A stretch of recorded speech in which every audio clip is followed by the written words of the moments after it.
I woke up from the coma and heard my daughter-in-law say, "As soon as the old hag dies, she is going straight to a nursing home."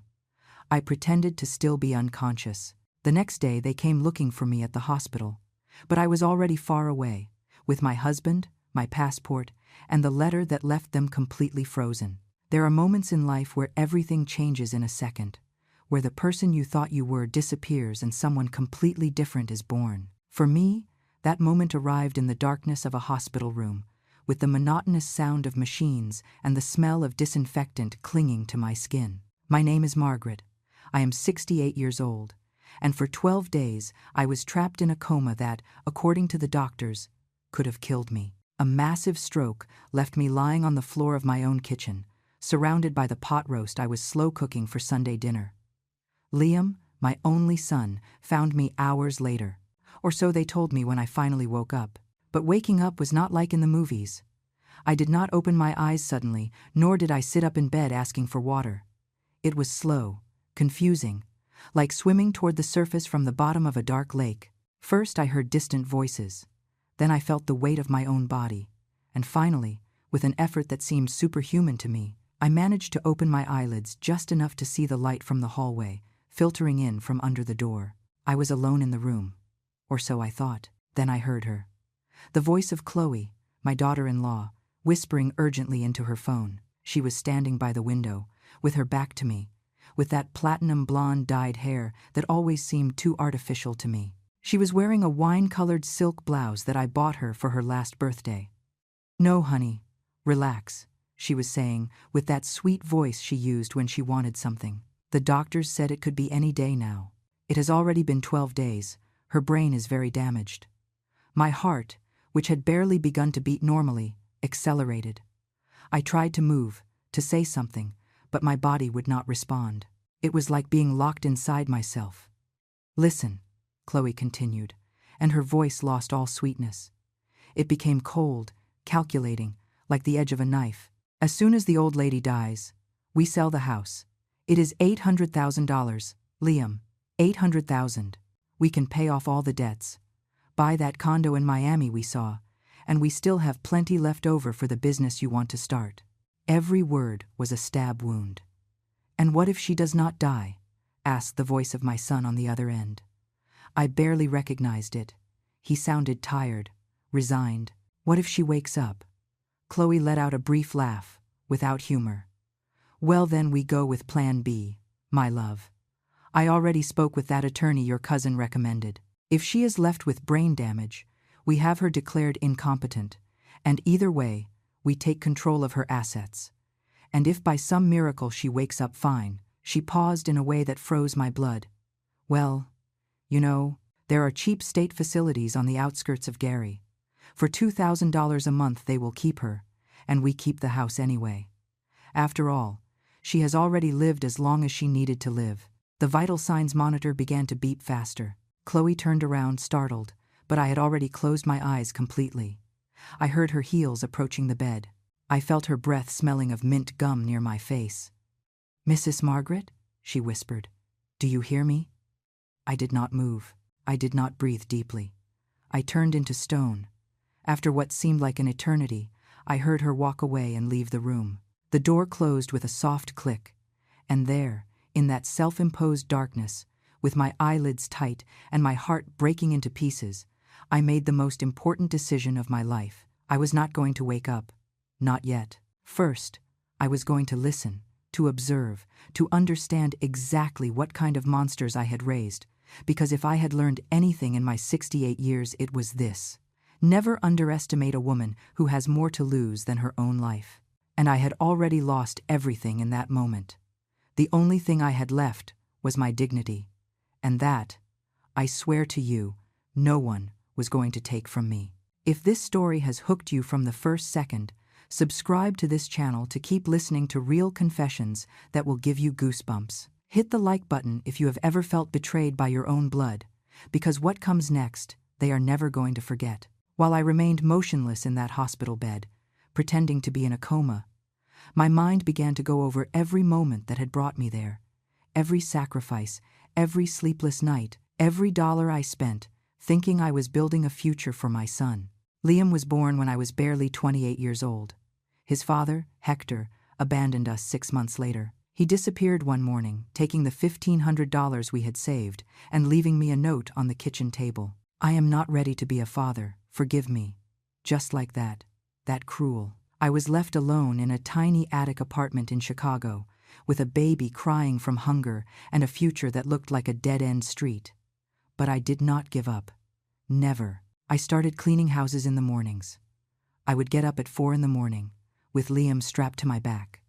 I prepared sandwiches and baked goods to sell to office workers. I sold them on the corner near the subway station before the sun came up, when the workers were rushing to their commute. I made between $40 and $60 a day. It was not much, but it was enough. In the afternoons I cleaned houses, 3 houses, from Monday to Friday. Swollen knees, hands cracked from bleach, a back that creaked every time I stood up. But every time Liam hugged me and told me, "I love you, Mommy," every blow of pain was worth it. I enrolled him in the public elementary school in the neighborhood. Then in high school. He was always a good student, diligent, responsible. All the teachers congratulated me. "Mrs. Margaret, your son has a future," they told me, and I filled with pride. When Liam turned 18 and got into the state university to study business administration, I cried with happiness. We were poor, yes, but my son was going to be a professional. He was going to have what I never had. During those 4 years, I worked like never before. I no longer just sold food and cleaned houses. I also ironed other people's clothes on the weekends. Liam needed books, transportation, food, and I gave him everything, everything. I never dated anyone. I never bought myself new clothes. I never went to the movies or a fair.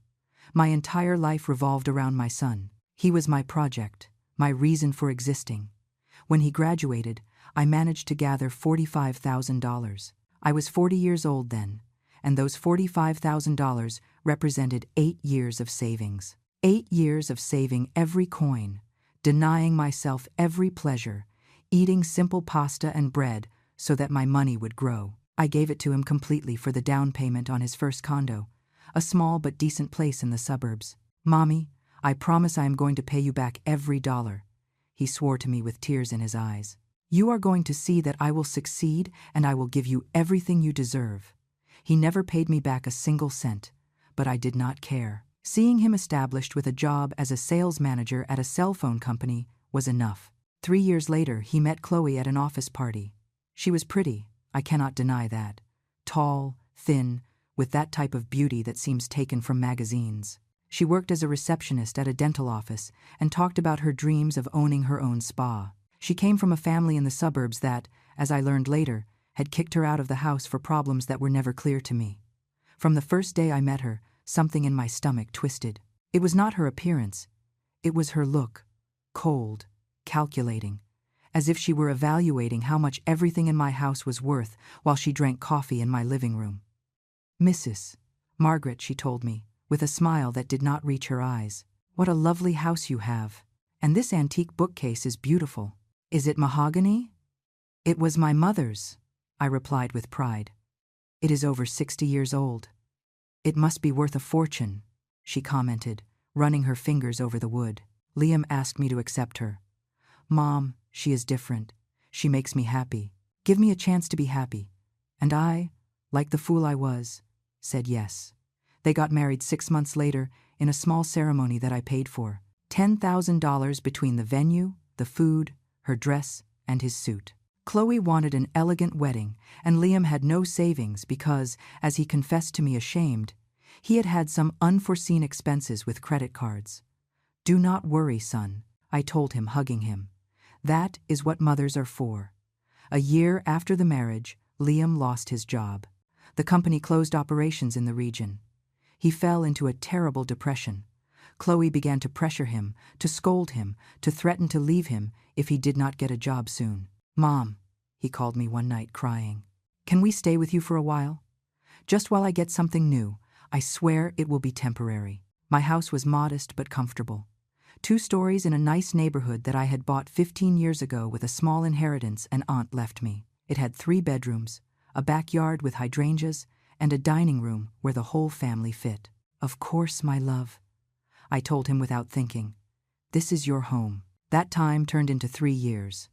3 years in which Chloe took over my home. She changed the curtains without asking me, moved my furniture, put her things in my closet because she needed more space, invited her friends over, and they left everything messy, and I cleaned up after them without saying anything.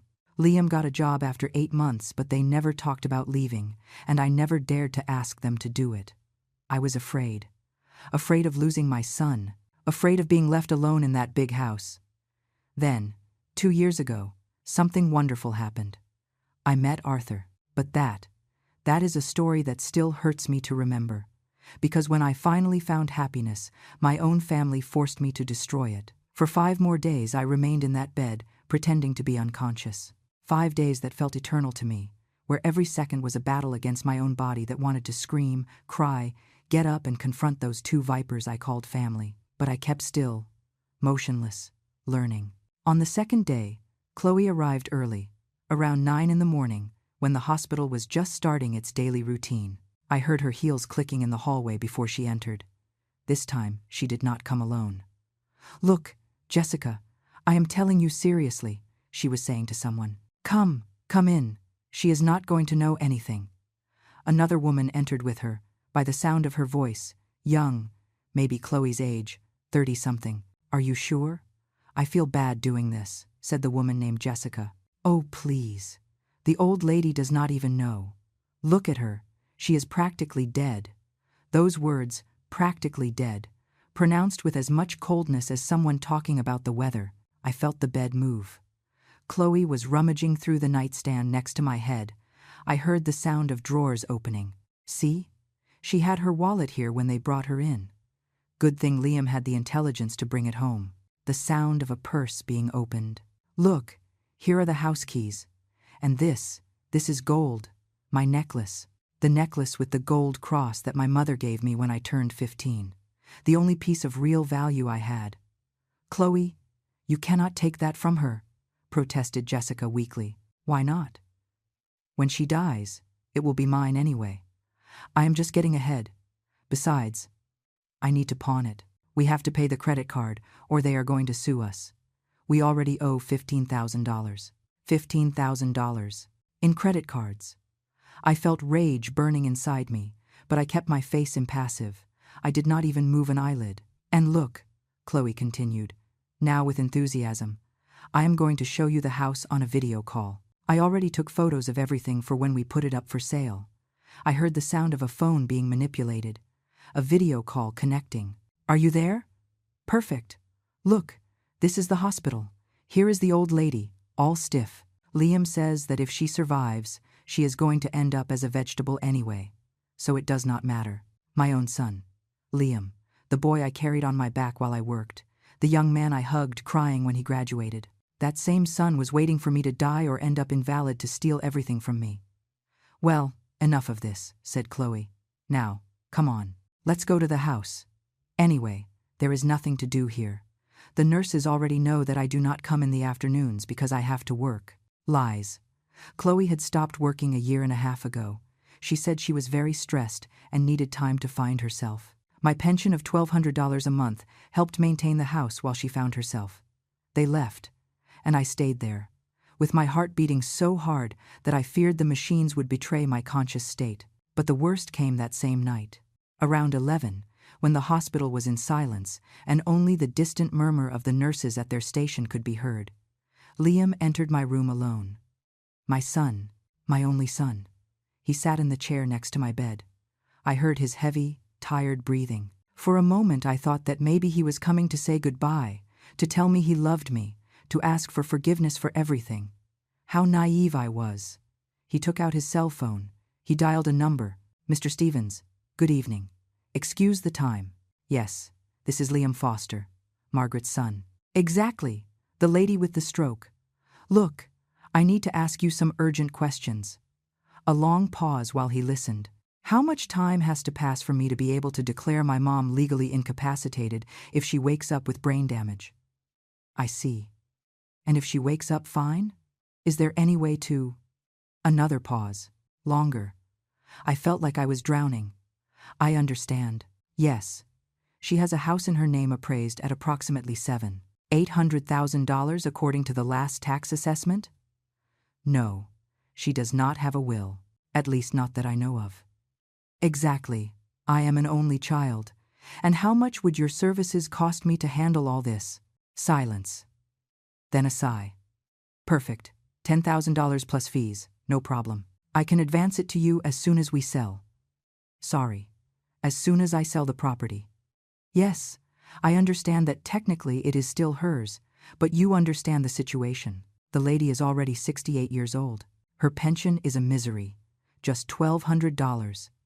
It makes no sense to keep her if she ends up with brain damage. She would be more of a hindrance than anything else. A hindrance. That word echoed in my head like a gunshot. To my son, I was a hindrance, a burden, an obstacle between him and his inheritance. Look, counselor, continued Liam, and his voice became harder, colder. I will be honest with you. My wife and I have serious debts. We owe $50,000 on cards, plus $20,000 on a personal loan. If my mom wakes up and regains control of her things, we are never going to get out of this hole. She was, too controlling with her money. She never wanted to help us really. Lie after lie after lie. So, we leave it like this. You start preparing the papers. If within a week she does not wake up or wakes up in bad shape, we proceed with the legal incapacity, and if she wakes up fine, well, we will find another solution. There are cheap facilities where we can put her. For $2,000 a month they keep her. And we take control of the house. He hung up. He stayed sitting there a few more minutes, in silence. Then I heard something I will never forget. I heard him cry. But he was not crying for me. He was crying for himself, for his situation, for his debts. I am sorry, Mom, he finally whispered, but I cannot take it anymore. Chloe is right. You have already lived enough. Now it is our turn. He stood up. I felt his lips graze my forehead in a cold, mechanical kiss, and he left. That night, when I was completely alone, I opened my eyes in the darkness. Tears ran down my cheeks, soaking the pillow. I made no noise. I did not move other than to breathe. But in that moment, in that dark room that smelled of sickness and betrayal, a new Margaret was born, one who no longer had anything to lose, one who was going to fight. On the third day of my performance, I met Emily. She was a young nurse, about 32 years old, with her hair tied back in a high ponytail and honey-colored eyes that seemed to see beyond the obvious. She wore the mint-green hospital scrubs and worn white sneakers that squeaked slightly against the floor. The first time she entered my room was during the afternoon shift. I was with my eyes closed, as always, controlling my breathing, maintaining the perfect rhythm of someone in a coma. I had perfected the art of appearing absent. I felt her hands checking the IV, adjusting the sheets. But then she did something different. She stopped next to my bed and stayed there, in silence, for several seconds. That is strange, she murmured to herself. She checked the vital signs monitor. I heard the sound of pages being turned, probably my chart. Her vital signs improve when she is alone, she said in a low voice, as if thinking out loud. But when her family arrives, her pressure goes up, her heart rate accelerates, as if she fell silent abruptly. I felt her gaze fixed on me, as if she were listening to them, she whispered. My heart skipped a beat, but I forced myself to stay calm. I did not move, not a muscle. Emily left the room without saying more, but I knew she had seen something, and I was afraid. During the following hours, I tried to convince myself that it had been my imagination, that nurse suspected nothing, that everything was still going according to plan. But that same night, around 11:30, when the hospital was plunged into that particular silence of the early morning, I heard the door open very carefully, soft steps, a presence approaching my bed. Then I felt a warm hand take mine, and a soft voice, barely a whisper, saying, "Ma'am, if you are listening to me, if you are awake even if you pretend not to be, move your index finger. Just a little bit. No one else is looking, just me. And I swear on my mother that I am not going to say anything that puts you in danger." The world stopped. My brain shouted not to do it, that it was a trap, that they were going to discover me. But something in that woman's voice, something in her genuine tone, made me trust. I moved my index finger, barely a millimeter. I felt how Emily held her breath. "My God," she whispered. "I knew it. I knew it." She squeezed my hand gently.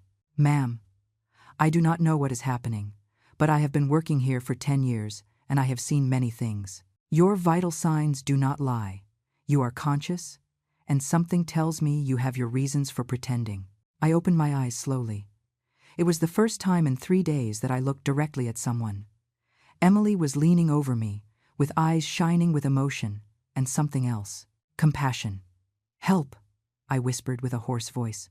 "Please." Emily looked toward the door, verifying that no one was coming, and then looked back at me. "What do you need? Are you in danger?" The tears began to run down my face. I could not hold them back anymore. "My family," I said with a broken voice. "They are waiting for me to die. They want to steal everything from me. My son, my own son." I could not continue. The sobs were choking me. Emily hugged me, just like that. A stranger who became my salvation in that moment. She let me cry on her shoulder while she stroked my hair like a daughter would. "Calm down, ma'am. Breathe. You are safe. I am going to help you." "Why?" I asked her when I managed to calm down a little. "Why would you help me? You do not even know me." Emily sat on the edge of my bed and looked at me with deep sadness in her eyes. "Because 5 years ago, my grandmother went through something similar. She had a heart attack, and while she was in this same hospital, her youngest son, my Uncle Robert, tried to make her sign some papers to keep her house. They told her they were medical authorizations. She signed because she trusted him. She wiped away a tear. When she left the hospital, she no longer had anything. My uncle had sold the house, had taken her savings of $20,000, and left her living in a tiny basement apartment that he rented for her out of pity. My grandmother died 2 years later, of sadness, more than anything else. I never forgave myself for not having been there to protect her. She took my hand again. "I am not going to allow the same thing to happen to you. Tell me what you need and I will help you. But you have to trust me." And that was how Emily became my accomplice, my guardian angel. During the following 2 days, she became my eyes and ears. She would get me my cell phone when Chloe left it forgotten at home. She brought me the charger, hidden in her purse. She helped me make quick calls when no one else was around, keeping watch at the door. It was Emily who told me what she had heard in the hallway. Chloe talking to a friend about the furniture in my house. "The antique mahogany bookcase can be sold for $8,000 easy. There is an antique dealer downtown who pays well, and my mother-in-law's vintage china. That is a collector's item. Each piece is worth like $200, and there are at least 30 pieces." It was Emily who intercepted a phone conversation of Liam's. "Yes, counselor. I already spoke with the appraiser. The house can be sold for $780,000 if we sell it fast. It is a bargain because it is in a great location. Normally it would be worth more, but we need urgent liquidity, and it was Emily who gave me the final push I needed. Mrs. Margaret," she told me one night, when she was helping me exercise my legs so I would recover strength. "You do not owe them anything. Absolutely anything. I know he is your son, and it hurts, but a son who plans this is not a son. He is a stranger with your blood. But he is the only thing I have?" I whispered with a broken voice. "No," she responded firmly. "You have yourself, your dignity, your life, and those 68 years that you lived with effort and sacrifice, that is yours, and no one can take it from you, not even him." That night I made the hardest decision of my life. "Emily," I said, "I need you to help me with something else, something big." She looked at me with determination. "Tell me what you need. I need to get out of here without anyone knowing, and I need to do it soon, before it is too late." Emily nodded slowly. "Do you have somewhere to go? Do you have someone who can help you?" I closed my eyes. An image came to my mind, a face that I had tried to forget during the last 2 years. A man with light brown eyes and a sincere smile who had made me feel alive again. "Yes," I whispered. "I think so." "Then tell me his name," said Emily, taking out her cell phone. "And I will call him." I breathed deeply. It was now or never. Arthur Miller. His number must be in my cell phone, in favorites contacts. Emily looked for the name and found it. She passed me the phone with trembling hands. I dialed. 3 rings. 4. I thought he was not going to answer. Then I heard his voice. Hello? And after 2 years of forced silence, 2 years of missing him every night, 2 years of regretting having chosen my son's approval over my own happiness, I said, Arthur, it is me. It is Margaret. And I need you.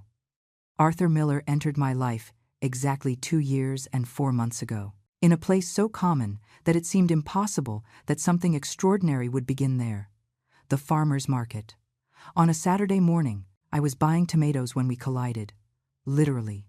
He was coming distracted, looking at his shopping list, and I was rushing, trying to reach the freshest avocados. My bag fell, the tomatoes rolled on the ground, and we both bent down at the same time to pick them up. Our hands touched over the same tomato. Sorry, ma'am, he said with a smile that lit up his whole face. I am walking like a headless chicken, looking everywhere except where I am walking. I laughed. It had been so long since I laughed like that with joy. Do not worry. I am not paying attention either. I am rushing like the devil is chasing me. We stood up at the same time. He was 71 years old then, but he looked strong, vital, white hair perfectly combed back, light brown eyes that shone with intelligence and large worker's hands. He wore a gray wool sweater and clean jeans. He looked good, cared for. May I buy you a coffee? He asked suddenly, as an apology for almost knocking you over. I should have said no.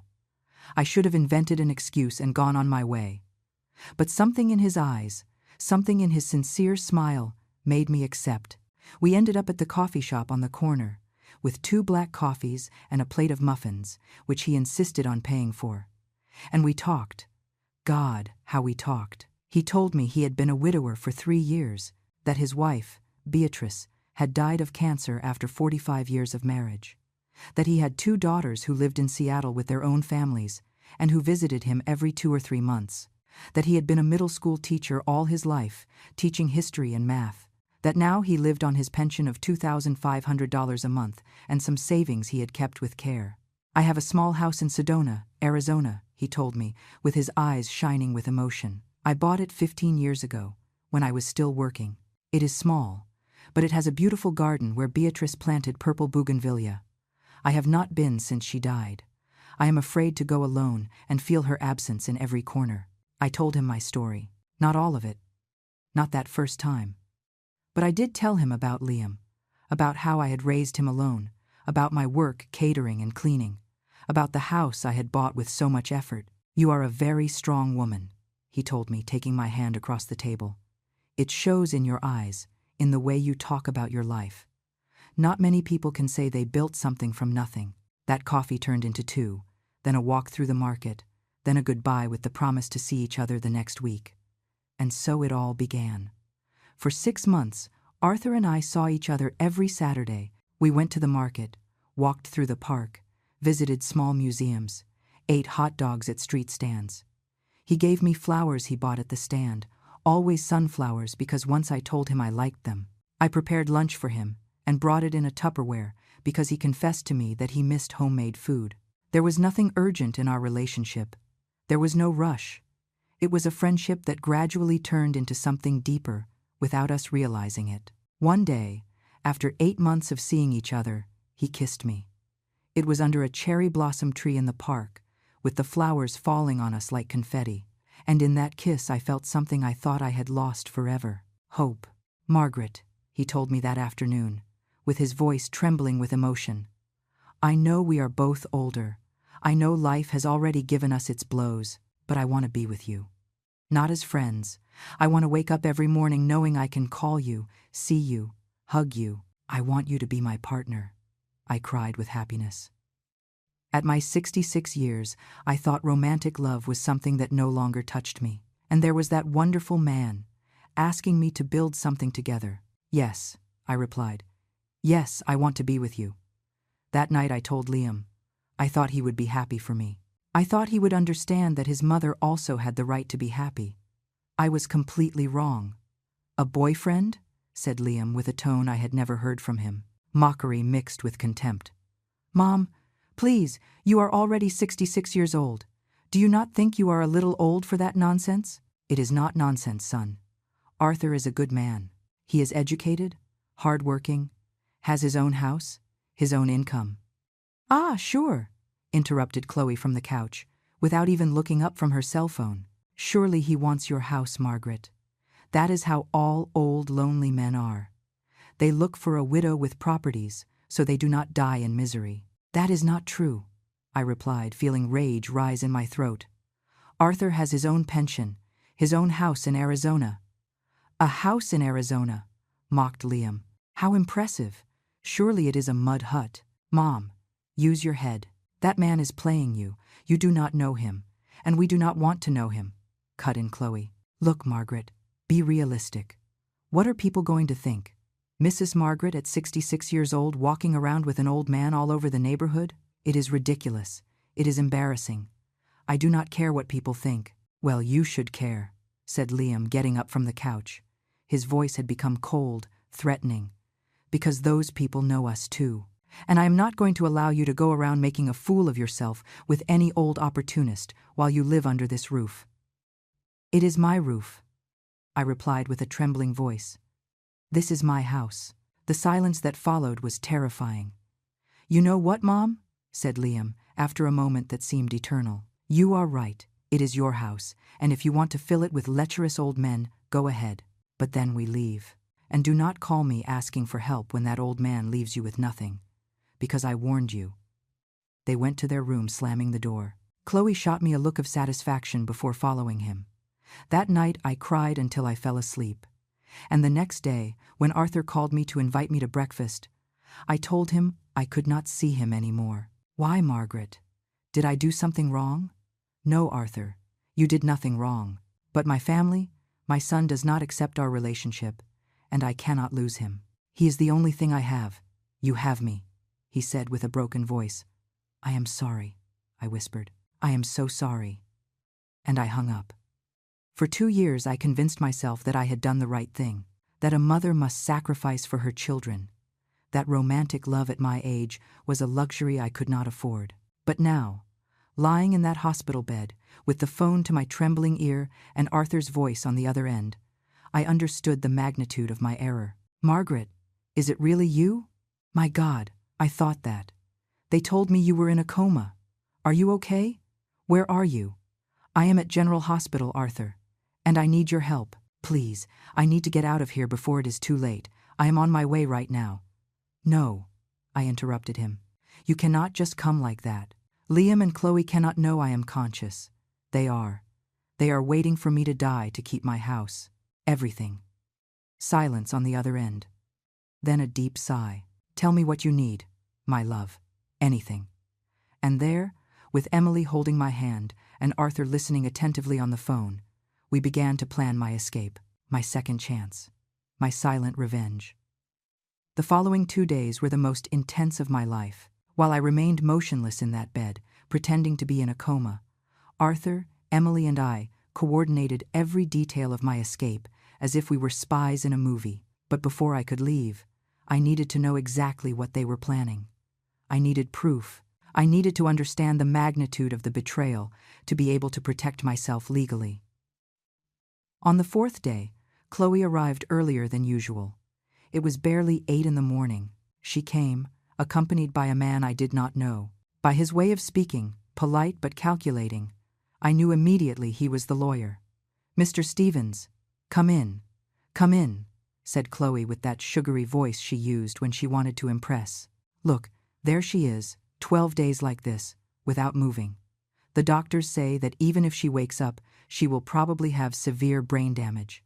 Did the doctors tell you that specifically? Asked the lawyer. Well, not with those exact words, but it is understood. A 68-year-old woman with such a strong stroke, you know how these things are. I heard the sound of papers being manipulated, a chair being pulled close to my bed.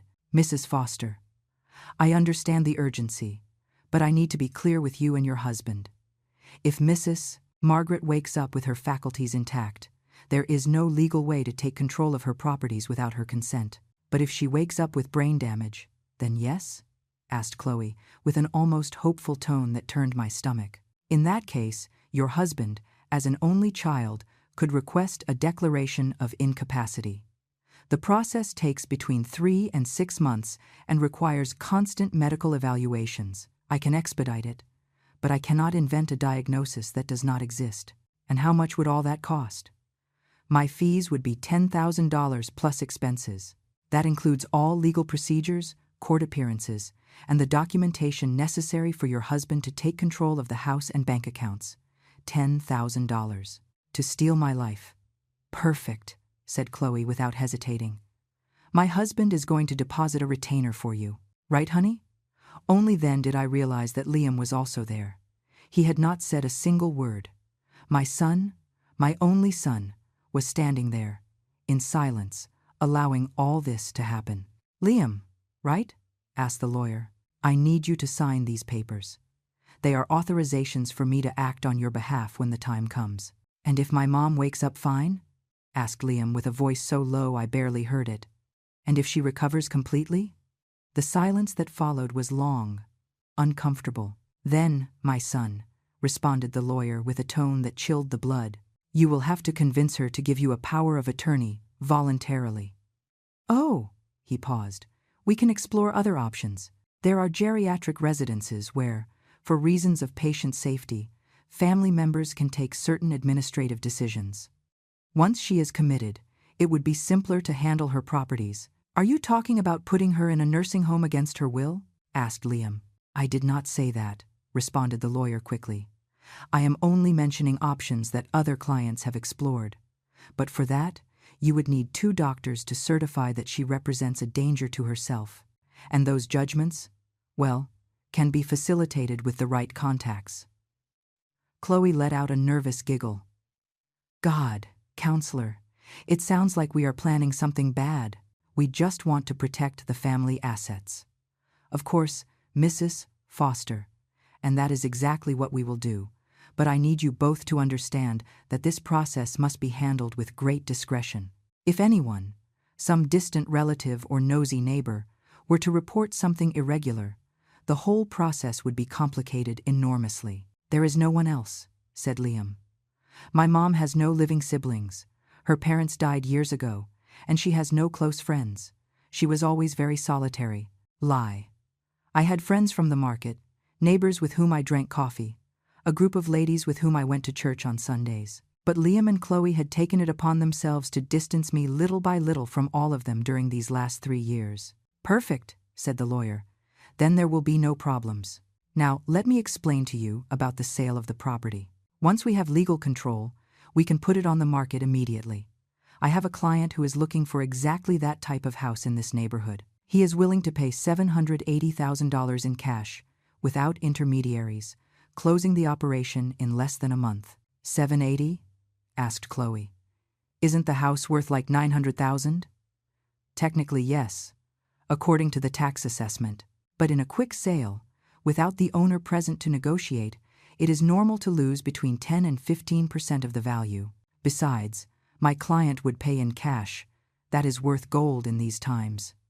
And of those $780,000, how much would you keep?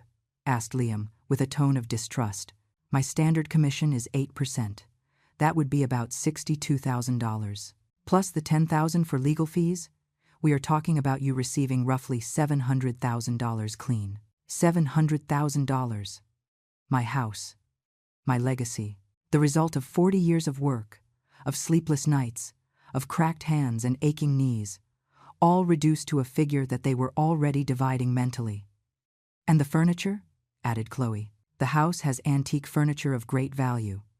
A mahogany bookcase worth like $8,000, vintage china collections. You can sell that on your own, interrupted the lawyer. I handle only the property, but I recommend you do it fast, before the neighbors start asking questions about where Mrs. Margaret is. It was at that moment when Emily entered the room. Her entrance was perfectly synchronized, as we had planned. She was carrying a tray with medications. Excuse me, she said with a professional voice. I need to check the patient and change the IV. Could you wait outside for a few minutes? Of course, said Chloe, getting up. Anyway, we are done here. Counselor, we will wait for you in the cafeteria downstairs to sign the papers. The 3 left. As soon as the door closed, I opened my eyes. Emily ran toward me. Did you record it all? I whispered. She took her cell phone out of her scrub pocket. On the screen, the recording counter was still running. Almost 20 minutes of audio. Everything, she responded with a triumphant smile. Every word. God bless you, Emily, I said with tears in my eyes. She put away the cell phone and began to check me for real, in case someone decided to return. Mrs. Margaret, Arthur called me an hour ago. He has everything ready. The private ambulance, the medical papers signed by 2 doctors certifying that you are in your right mind, and the tickets. Everything. The tickets? To Arizona, by bus. They leave tomorrow at 10 in the morning from the bus terminal. He says he already has his house ready to receive you. My heart beat faster. Tomorrow. Everything would be tomorrow. And the letter? I asked. I have it here, answered Emily, taking a manila envelope out of her coat pocket. I wrote it just as you dictated to me. 3 pages, with everything. I took the envelope with trembling hands. Inside was my complete statement. The conversations I had heard, the exact dates, the names of the lawyer and everyone involved. We also included screenshots of the statements of my additional credit card, the one I had given to Liam only for emergencies, and that he had used to spend $5,000 in 6 months. Meals at expensive restaurants, brand-name clothes, even a $2,000 television that now hung in his bedroom. The letter ended with specific instructions. The house was being transferred to an irrevocable trust that I would administer. When I died, it would be donated to a foundation for elderly women in vulnerable situations. Liam would inherit nothing. Tomorrow at 2 in the afternoon, I told Emily. When they come for their usual visit, you give them this letter. Not a minute before. I need to have at least 6 hours of a head start. Do not worry, ma'am. At 2 o'clock sharp. Not a second before. That night, when I was left alone in the room, I did not pretend to be unconscious. I sat up in bed for the first time in 5 days. My whole body hurt, but it was a pain that reminded me I was alive. I dialed Arthur's number from Emily's cell phone. Margaret? Get me out of here tomorrow, my love, I told him, with a firm voice. I cannot take it anymore. I do not want to keep pretending. I will be there at 6 in the morning. The ambulance, the papers, everything. And Margaret? Yes? I never should have let you go 2 years ago. This time no one is going to separate us. I promise you. I hung up and lay back down in bed, looking at the white ceiling of the hospital. In less than 12 hours, my life would change forever. For the first time in years, I was not afraid. I had hope, but before I could execute my escape, destiny had prepared a last stab for me, one that almost made me change my mind, one that showed me with absolute clarity that the son I had raised no longer existed. That same night, around 10, when the hospital was plunged into that heavy silence that only exists in the hallways of a place where people fight between life and death, Liam returned. He came alone. I heard his steps dragging down the hallway. Slow, tired. He entered the room and closed the door carefully, as if he did not want to disturb anyone. He sat in the chair next to my bed and for several minutes said nothing. He just breathed, a heavy, irregular breathing, as if he had been crying. I kept my eyes closed, my body motionless, but my heart beat so hard that I feared he could hear it. Mom, he finally whispered. His voice sounded broken, vulnerable, like when he was a child and had nightmares. I waited. I wanted to believe he came to apologize, that he had reconsidered, that the good son, the one I knew, the one I had hugged crying when he graduated from college, still existed somewhere inside that 40-year-old man sitting next to my bed. I do not know if you hear me, he continued. The doctors say probably not, that your brain is very damaged. But I need to tell you this anyway. He paused for a long time. I heard the sound of his hand rubbing his face. I am tired, Mom. So tired. I am 40 years old and I have nothing. Nothing that is really mine. The condo you helped me buy I lost 3 years ago because I could not keep paying the mortgage. The credit cards are maxed out. I owe $50,000 that I have no way to pay. Chloe pressures me every day. She tells me I am a failure, that her friend married a successful businessman while she stayed with a good-for-nothing who cannot even support her. His voice broke. And she is right, Mom. I am a failure. I lost my job a year and a half ago, not the one from 3 years ago. That one I got back. But I lost it again. And this time I did not resign, nor was I laid off. They fired me. For unjustified absences, for arriving late, for poor performance. They fired me like they throw out trash. My heart shrank. I knew nothing of that. Nothing. I did not tell you because I was ashamed. I told you I was going to work every day. But in reality, I spent my time in parks, in cheap cafes, watching the hours pass until it was time to return home and pretend I had had a normal day. Chloe realized it 6 months ago. And instead of supporting me, she threatened to leave me if I did not get money. Money from wherever. My son, my little boy. Suffering in silence while I cooked in my kitchen knowing nothing. Then we came up with the idea, he continued. And his voice changed. It became harder. Your house, Mom. It is worth hundreds of thousands. Money that you do not need. You live alone in that huge house. You have a pension you barely use. You do not travel. You do not treat yourself. You have no social life. You just exist. And we are drowning. I felt something inside me break. Chloe said it would be easier if you were not here.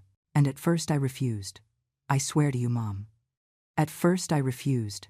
But then I started thinking about it, calculating it. You are 68. Statistically, what do you have left? 10 years? 15 at most? And in those 10 or 15 years, we are going to keep sinking in debts, in desperation, in misery. He got up from the chair. I heard his steps approaching the window. And then you had the stroke. And the first thing I thought, God forgive me, the first thing I thought was, it is a sign. As if the universe was telling us that it was time, that your time had come and our opportunity. Tears began to roll down my closed cheeks. I could not contain them. But now you are here, in this bed, and I do not know what to think. Because a part of me, the part that is still your son, wants you to wake up, wants to hug you and ask for your forgiveness and tell you that we are going to find another solution. But the other part, the part that is desperate and scared and angry at life, fell silent. A long, horrible silence. That part wants nature to take its course. My heart stopped. The doctors said there is a 60% probability that, if you wake up, you will be left with permanent brain damage, that you need constant care. Chloe says it would be better for everyone, even for you, that you not suffer like that if you do not wake up in the next few days, we tell the doctors not to resuscitate you if your heart stops. He signed my death sentence. My own son just signed my death sentence. I already signed the papers. Mom, he whispered. Yesterday, do not resuscitate order. The doctor asked me 3 times if I was sure, and I told him yes. That you would not want to live like that. That you were a dignified woman who would prefer to die rather than be a burden. I could not breathe. I felt like I was drowning. Forgive me, he said finally. Forgive me for being so weak. Forgive me for not being the son you deserved. Forgive me for this. I felt his lips touch my forehead. A cold, mechanical, empty kiss. I loved you, Mom. At some point, I loved you very much. And he left. I stayed there, in the darkness, with tears soaking the pillow and my heart breaking into 1,000 pieces. For hours I could not move. I could not think.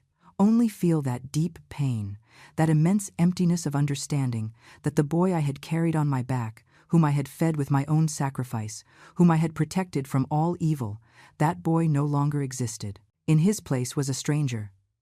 A desperate man, yes. A weak man, too. But above all, a man capable of watching me die to save himself. Around 3 a.m, when the pain became unbearable, I dialed Arthur's number with trembling hands. Margaret? What happened? Are you okay? No, I whispered with a broken voice. I am not okay. But I need to get out of here tomorrow, Arthur. I need to get out before it is too late. Everything is ready, my love. At 6 a.m. No, I interrupted him. Earlier. At 5:30. Please. What happened, Margaret? You are scaring me. My son signed a do not resuscitate order. If my heart stops, the doctors are going to let me die. Arthur, they are going to let me die. Silence on the other end. Then a deep breath. I will be there at 5:30 sharp, and I swear to you by everything sacred that no one is going to touch you. No one.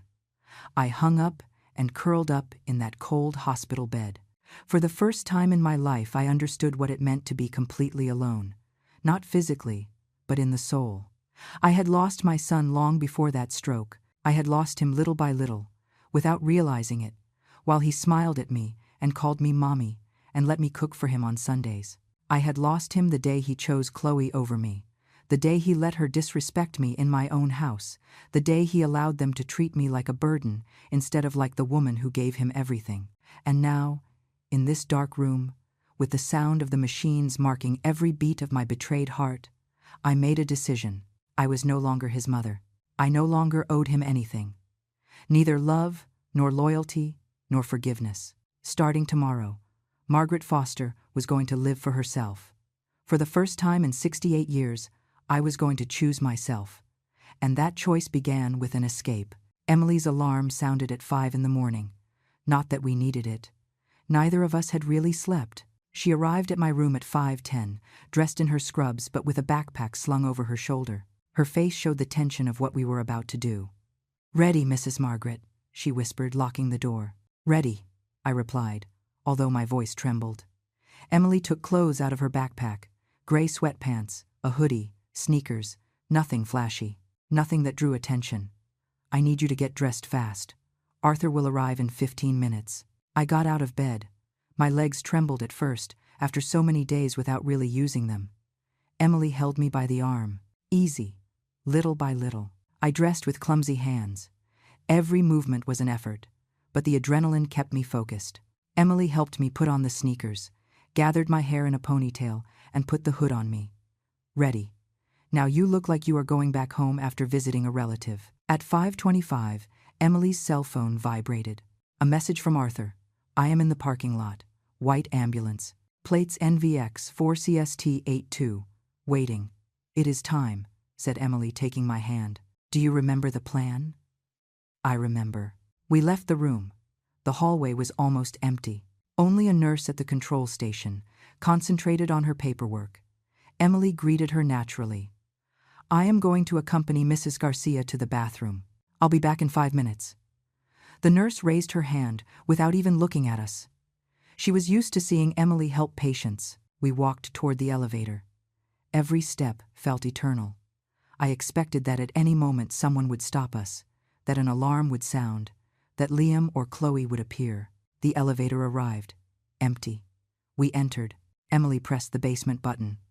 "The ambulance parking is in basement 2, she explained. "There is less surveillance there at this hour." The doors closed. The elevator descended.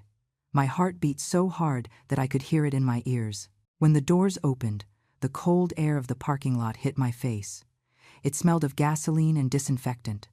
There were 3 ambulances parked. One of them had the lights on. "It is that one," said Emily, pointing. The back door of the ambulance opened. Arthur jumped out, and seeing him after 2 years almost made me cry. He wore a denim jacket and his white hair perfectly combed. His eyes filled with tears when he saw me. "Margaret," he whispered, running toward me. He hugged me, and in that hug all the fear, all the betrayal of the last few days exploded. I cried on his shoulder while he held me as if I were made of glass. "There, my love. You are safe now. You are with me now." "Pardon the interruption," said Emily with urgency, "but we need to move. The shift changes in 20 minutes, and there will be more staff." Arthur helped me get into the ambulance. Inside, there was a stretcher prepared with clean sheets. The driver, a man of about 50 with a mustache, greeted us with a gesture. "Ma'am, welcome. I am Mario, certified paramedic. Mr. Arthur paid me $1,200 for this private transfer. We go straight to a private clinic where 2 doctors are going to certify your health status and your mental capacity. Everything legal, everything documented." I got on the stretcher, not because I needed it, but because it was part of the plan. If anyone saw the ambulance leave, it had to look like a normal transfer. Emily got in with me. She took a folder out of her backpack. "Here are all your medical documents from the hospital. Certified copies, your history, the stroke studies, everything. Also, there is the copy of the audio recording from yesterday, when your daughter-in-law and the lawyer spoke in your room. I saved it on this USB drive." She handed me everything.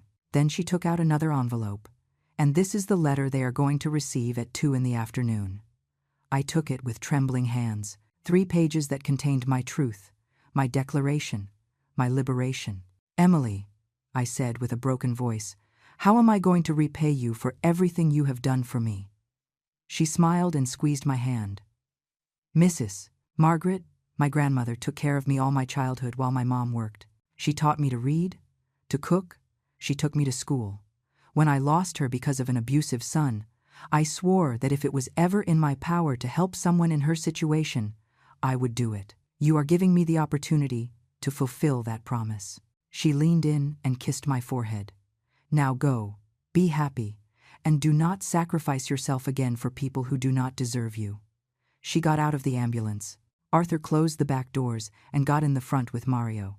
The engine started, and just like that, at 5:37 in the morning on Thursday, March 15th, I escaped from the hospital. I escaped from my son. I escaped from the death they had planned for me. The ambulance crossed the still dark streets of the city.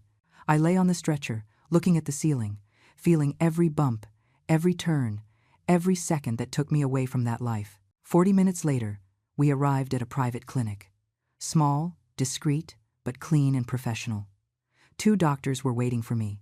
Dr. Roberts, a neurologist, and Dr. Lee, a psychiatrist. During the next 3 hours, they ran tests on me. Complete neurological evaluation, cognitive tests, psychological evaluation. I answered questions, solved puzzles, told my story. Mrs. Foster, said Dr. Roberts finally, your recovery from the stroke is exceptional. There is no evidence of permanent brain damage. Your memory, reasoning, and cognitive capabilities are intact. You are in full use of your mental faculties. He handed me an official document sealed and signed, a medical certificate declaring my mental competence and my capacity to make decisions about my life and assets. Dr. Lee added a similar document. Between the two, I had the legal protection I needed. Arthur paid the doctor's fees, $800 in total, money he had taken from his savings without thinking twice. Now, he said, taking my hand, let's go home, not my house. That was no longer my home. That was a prison I had just escaped from. We headed to the bus terminal. Arthur had bought 2 tickets to Sedona, departure at 10 in the morning, first class, reclining seats, air conditioning. We arrived at the terminal at 9:15. We still had time. Arthur took me to a diner inside the terminal. You need to eat something. You look very thin. I ordered pancakes and coffee. It was the first real meal I had in almost 2 weeks. Every bite tasted of freedom. While we ate, Arthur told me about his house in Sedona, about the garden with purple bougainvillea his wife had planted, about the friendly neighbors, about the market 2 blocks away. You are going to love it, Margaret. It is quiet, it is safe, and no one is going to find you there. At 5 to 10 we boarded the bus. We sat together, in the back. Arthur put my head on his shoulder and covered me with a soft jacket. The bus started, and while we left the city, while I watched through the window the streets I had traveled for 68 years, I thought about Liam. I thought about Chloe. I thought about how at that precise moment they still believed I was unconscious in that hospital bed, not knowing that their plan had crumbled. At 2 in the afternoon, when they arrived for their routine visit, Emily would give them the letter. And then they would understand. They would understand that the old lady they wanted to kill, the mother they took for dead, the woman they considered a burden, that woman had won. I fell asleep on Arthur's shoulder, with the movement of the bus rocking me like a lullaby. And for the first time in weeks, I slept in peace. Because finally, after so much time, I was going home, to my true home. It was exactly 2:15 in the afternoon when Chloe and Liam entered room 407 at the hospital. I know because Emily told me later, with luxury of detail, in a call she made to me that same night. According to her, Chloe came dressed as if she were going to a party, pink satin blouse, tight white pants, heels. Liam came quiet, dark circles under his eyes, in the same clothes as the day before. And now? Asked Chloe, seeing the empty bed. Where is she? Emily was standing by the window, with the manila envelope in her hands. Mrs. Margaret Foster was discharged this morning at 5:30. The silence that followed was absolute. How discharged? Asked Liam with a trembling voice. She was in a coma. the doctors said. The doctors were wrong, interrupted Emily with a firm voice. Your mother woke up 5 days ago, completely conscious, completely lucid, and decided to keep it a secret. Chloe approached Emily with clenched fists. That is impossible. Who authorized the discharge? We are the family. No one can take her out without our consent. Your mother is an elderly adult with full use of her mental faculties. She does not need anyone's consent to leave. Here are the medical documents that certify it, signed by 2 independent specialists. Emily extended the envelope to them. Liam took it with trembling hands and opened it. Inside were the medical certificates, but also something else. Something they did not expect. My letter. Liam began to read out loud, with his voice breaking at every word. Liam and Chloe, if you are reading this, it is because you already realized that I am not there, that I escaped, that I fooled you just as you planned to fool me. For 5 days I remained in that bed, pretending to be unconscious, while I heard you planning my death. Yes, my death, because that is exactly what it was. A do not resuscitate order is a death sentence disguised as compassion. I heard every conversation, every plan, every word. Chloe, I heard you say that as soon as the old hag died, you would sell my house for $800,000 to pay your debts and go to Miami. I heard you checking my drawers looking for deeds. I heard you evaluating my belongings as if they were merchandise at a flea market. Liam, I heard you talk with Mr. Stevens about declaring me incapacitated. I heard you calculate how much his fees would cost, $10,000, to steal from me what cost me 40 years to build. I heard you cry, not for me, but for your debts. And I heard you sign an order to let me die if my heart failed. I also discovered other things, like the $5,000 you spent in 6 months with my additional credit card, the one I gave you only for emergencies. Here are the attached statements. Meals at restaurants where you spent $200 in a single night. Brand name, clothes, a $2,000 television. What was the emergency, son? Your ego? Your vanity? Your inability to say no to your wife? And worst of all, I heard your confession last night when you came alone and told me you were tired, that you were a failure, that I had already lived enough, and that it was your turn. Those words broke my heart in a way I never believed possible, because I understood something I should have understood years ago. The son I raised, the good boy who loved his mother, that son died a long time ago. Maybe when he met Chloe, maybe before, I do not know. But what I do know is this. You are no longer my responsibility. The house, the one you coveted so much, will never belong to you. This morning, with the help of a notary that Arthur hired, I transferred the property to an irrevocable trust. I am the sole administrator while I live. And when I die, the house will be donated completely to the Hope House Foundation, which supports elderly women in vulnerable situations. My bank accounts were closed. I opened new ones at a different bank with passwords you will never know. My pension of $1,200 will be deposited in my new account starting next month. The attached documents include an audio recording of your conversation with Mr. Stevens in my room, statements showing the fraudulent use of my credit card, medical certificates proving my full mental capacity, copy of the irrevocable trust, copy of the restraining order I filed this morning. Neither of you can come within 500 yards of me. If you do, you will go to jail. Liam, you were my whole world for 40 years. I gave you everything I had and much of what I did not have. I worked until I destroyed my body so that you would have what I never had. And in exchange, you gave me betrayal.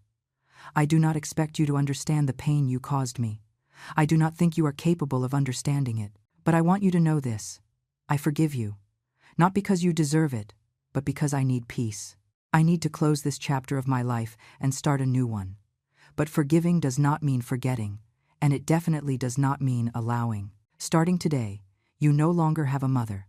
I no longer have a son. We are 2 strangers who once shared blood and a last name. Nothing more. Chloe, I never had affection for you, but I respected you because you were my son's wife. Now I see that you were exactly what my instinct told me from the first day, a calculating, cold, and manipulative woman who saw in my son someone weak whom she could control. And you succeeded. You turned him into someone unrecognizable, I hope the $700,000 you expected to receive would have been worth it, because that was the price you put on my life, and that price you are never going to collect. Now you have two options. You can accept this situation with dignity and move on with your lives, building something for yourselves. Or you can try to look for me, harass me, or create legal problems. If you choose the second option, you should know that I have copies of all these documents with 3 different lawyers. If something happens to me, if I suffer an accident, if I die suspiciously, these documents will be delivered immediately to the authorities. I also recorded a full video explaining everything, which is deposited in a safety deposit box with specific instructions to open it if something happens to me. Do not look for me. Do not call me. I do not exist for you anymore. Live with the consequences of your decisions. Sincerely, Margaret Foster, a woman who finally learned to choose herself. According to Emily, when Liam finished reading, he stood paralyzed. The letter fell from his hands to the floor. Chloe picked it up and read it completely, her face changing color with every paragraph. "This is insane," she whispered finally. "This crazy old woman is going to ruin us." "That crazy old woman," said Emily with an icy voice, "is the bravest woman I have known. And you two are the most despicable trash I have seen pass through this hospital. And I have seen many things." Liam let himself fall into the chair where he had been sitting the night before. He began to cry, not with loud sobs, but with a silent, defeated weeping. "I lost her," he murmured over and over. "I lost my mom." "No," corrected Emily. "Your mom lost you, a long time ago. She just realized it." Chloe took out her cell phone and dialed a number. "Mr. Stevens, I need you to come urgently to the hospital. We have a situation. How do you mean you cannot help us? Against whom? Against us?" But her face turned white. "I understand. Thanks." She hung up and looked at Liam. "The lawyer says the letter is legally valid, that she can do whatever she wants with her property, and that if we try anything, we can end up in jail for attempted patrimonial fraud and elder abuse." "So, what do we do?" asked Liam with a desperate voice. Chloe put her cell phone in her purse and walked toward the door. "I already know what I am going to do. I am leaving. I did not marry you to live in poverty, Liam. I married you because you promised me a comfortable life. And not only did you not deliver, but now you do not even have the inheritance you assured me was coming. Chloe, please, no. It is over. I am going to pack my things and go to my cousins in Cleveland. Have a nice life in misery." And she left. She left Liam sitting there, surrounded by the pieces of his destroyed life. Emily told me he stayed staring at the letter on the floor for almost an hour. Then he picked it up, folded it carefully, and left the hospital walking like a zombie. That night, while I was in Sedona, at Arthur's house, drinking chamomile tea in the garden under the purple bougainvillea, my phone rang. It was a number I did not know. I answered with caution. "Mom?" It was Liam. His voice sounded shattered. I said nothing. I just listened. "I know I do not deserve for you to listen to me. I know I have no right to call you. But I need you to know something. You were right. About everything. I am a failure, a coward, a bad son, and I am going to have to live the rest of my life knowing that the only person who truly loved me I almost killed for money." Silence. Then a sob. "I do not ask for forgiveness because I know I do not deserve it. I just wanted you to know that I am sorry. I would give anything to turn back time and be different. Be better." He hung up, and I stayed there, with the phone in my hand, looking at the stars over Arizona, feeling something strange in my chest. It was not forgiveness. Not yet, but maybe, someday, it could be peace. It has been 3 months since that morning I escaped from the hospital. 3 months that feel like 3 years, like 3 different lives. Now I am sitting on the porch of Arthur's house in Sedona, with a cup of hot chocolate between my hands and the afternoon sun bathing the garden of purple bougainvillea. I can hear Arthur in the kitchen, humming an old country song while he prepares dinner. It smells of pot roast, of freshly baked bread, of home. This small 2-bedroom house became my sanctuary. It has adobe walls painted ochre, tile floors that creak softly when you walk, and large windows that let in light and air. The garden that Arthur's wife planted years ago is now full of life, bougainvillea, geraniums, herbs. I have added my own plants, basil, cilantro, a small cherry tomato bush. The first week was difficult. I could not sleep. Every noise startled me. Every time the phone rang, my heart raced, thinking it was Liam, that he was coming to look for me, that somehow he had found this address. But Arthur was patient. He hugged me when I cried. He let me talk for hours about my pain, my guilt, my confusion. He never judged me. He never said, "I told you so." A mother's love never dies completely, Margaret. He told me one night while we watched the stars from this same porch, "You can set boundaries, you can protect yourself, you can walk away, but that love is always going to be there like a scar that no longer hurts but remembers." He was right. In the second week, Emily called me to tell me the latest news. Chloe had left Liam, just as she threatened. She went to Cleveland with her cousin, and, according to rumors, she was already dating another man, an engineer with money. She wasted no time. Liam had to leave my house. Without my pension helping him, without Chloe's income, he could not pay the utilities. The electricity was cut, then the water. The neighbors began to complain about the neglect. In the end, a judge ordered him to vacate the property for not being the legal owner.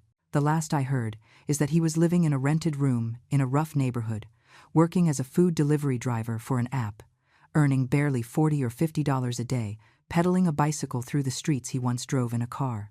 When Emily told me that, she waited for my reaction. I think she thought I would be happy, that I would feel satisfaction for his suffering. But I felt none of that, only sadness. "Are you okay, Mrs. Margaret?" she asked me. "Yes, honey, I am okay. It is just that. He is still my son, and although he is no longer part of my life, I cannot rejoice in his pain." "That makes you a better person than him," responded Emily softly. A month after being in Arizona, Arthur proposed to me. It was a simple afternoon, without grand speeches. We were watering the plants together when suddenly he knelt in front of me, with his knees creaking from age, and took a simple white gold ring out of his pocket. "Margaret Foster," he said with eyes shining with emotion. "We already lost too much time. We already lived too many sadnesses. Marry me. Let me spend with you the time we have left, be it much or little, but let it be together." I cried. Of course I cried, but this time they were tears of pure happiness. "Yes," I responded, 1,000 times yes. We got married 2 weeks later at the courthouse in Sedona, a small, intimate ceremony. As witnesses were 2 of Arthur's neighbors who became my friends. Mr. Stevens, a 75-year-old gentleman who sells bread at the market, and Mrs. Ruth, a 70-year-old woman who makes the best apple pies I have tasted in my life. And Emily. She traveled from the city especially to be present. She was my maid of honor. I wore a simple ivory dress we bought at a boutique for $80. Arthur put on his only gray suit, the same one he used at his first wedding 48 years ago. It did not matter. It was the happiest day of my life. After the ceremony, we celebrated at the house with the pot roast I prepared with my own hands, rice, vegetables, and a cake that Mrs. Ruth made.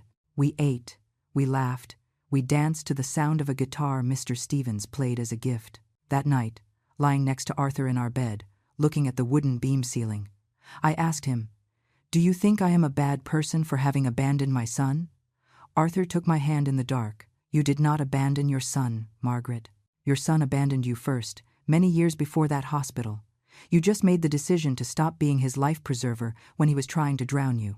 But I am still his mother, and he is still your son. That is never going to change. But being a mother does not mean sacrificing yourself until you disappear. It means loving, yes, but it also means teaching. And sometimes the best lesson is letting people face the consequences of their decisions." He was right, as always.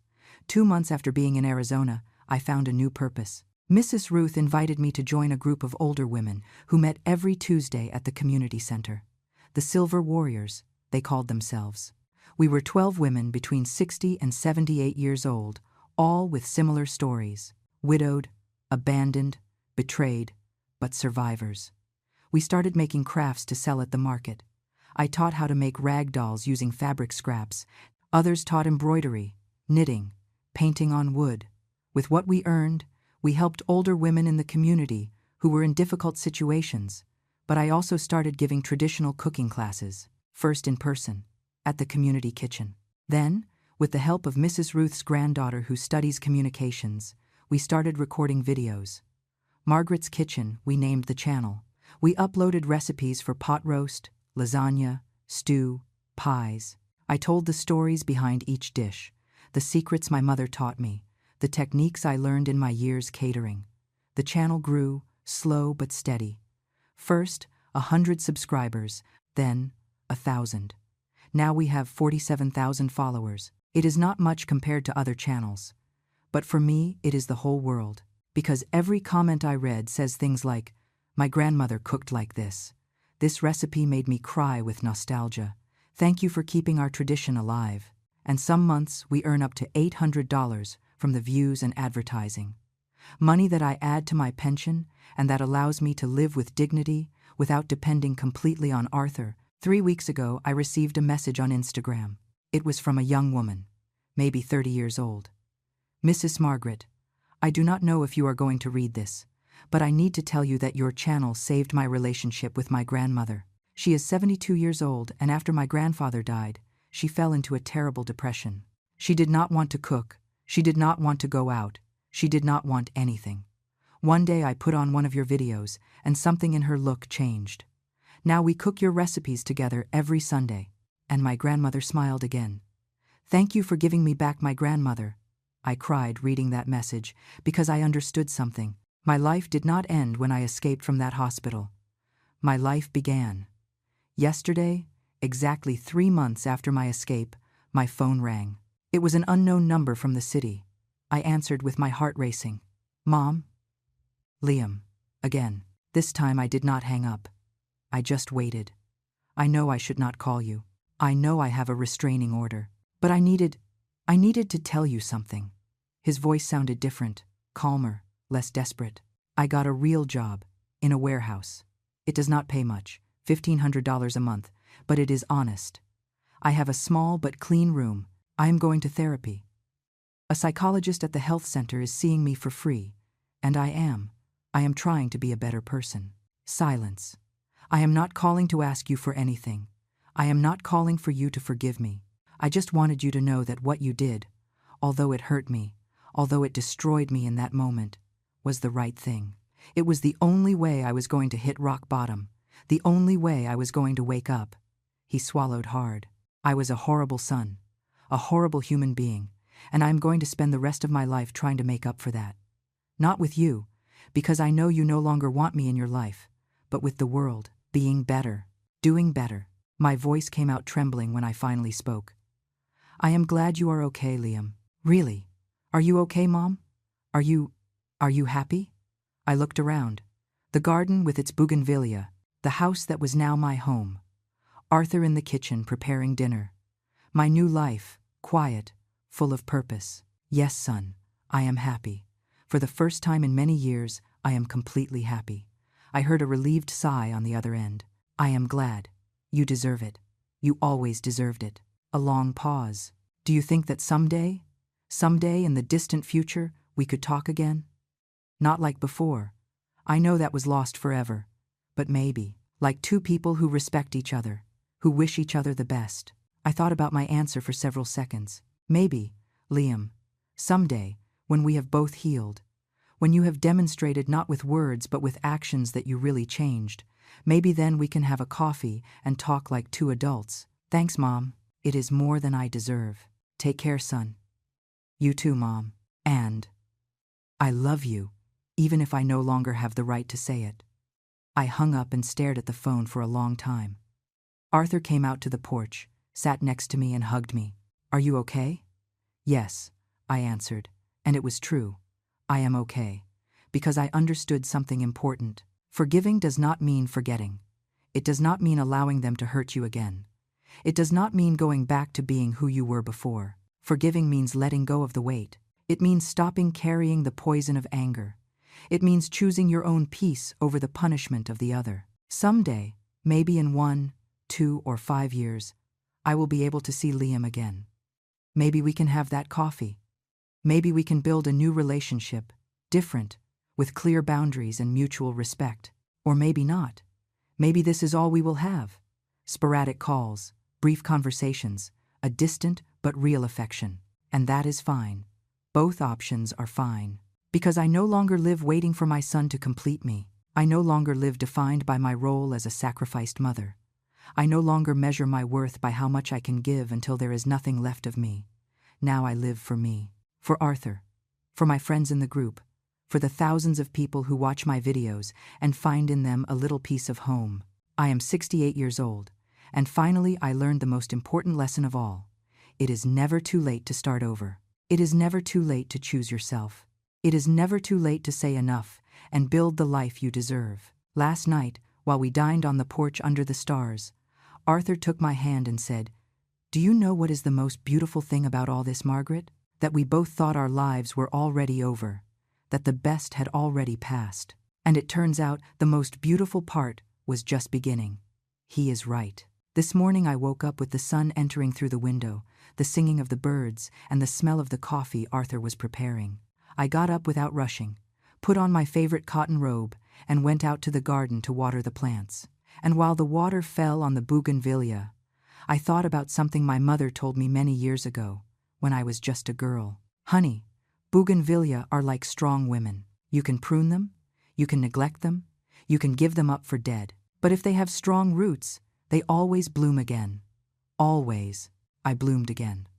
At 68 years old, after a stroke, after being betrayed by my own blood, after having to escape in an ambulance at dawn, I bloomed. And if I could do it, you can too. Because never, never is it too late to choose the life you deserve, to set boundaries, to say no, to walk away from whoever hurts you. Even if it is your own family, your life belongs to you. Your dignity belongs to you. Your peace belongs to you. And no one, absolutely no one, has the right to take it from you. Epilogue today is Saturday. Arthur and I went to the market early, as we do every weekend. We bought tomatoes, avocados, fresh peppers. Mrs. Ruth saved us the best pies. Mr. Stevens gave us freshly baked muffins. In the afternoon, I have a cooking class. We are going to make a traditional stew. I already have everything ready. The vegetables, the spices, and this time, I am going to tell the story of my mother, of how she taught me this recipe when I was just 10 years old. Tomorrow, Sunday, I will go to church. Not because I am particularly religious, but because I like the community. I like sitting among my friends, singing the hymns, feeling that I belong to something bigger than myself. And on Monday, we start the embroidery workshop with the Silver Warriors. We are going to make tablecloths to sell at the town fair next month. This is my life now. Simple, quiet, full of purpose and true love. And if I could go back to that moment in the hospital, when I heard Chloe planning my death, and someone asked me, was it worth it? All this pain, all this betrayal, was it worth it? My answer would be, yes. Because that pain taught me something I would have never learned any other way. That love for others should never cost your self-love. That being a good person does not mean being a doormat. That you can love someone and still protect yourself from them.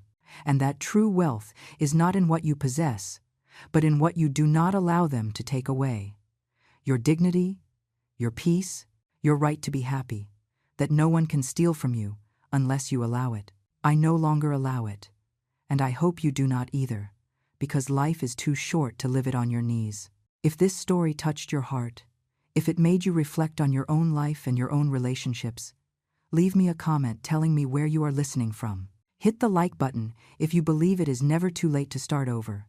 And subscribe to this channel to keep listening to stories of brave women who dared to choose themselves. Because we all deserve to bloom, no matter the age, no matter the past. We all deserve our own spring. End.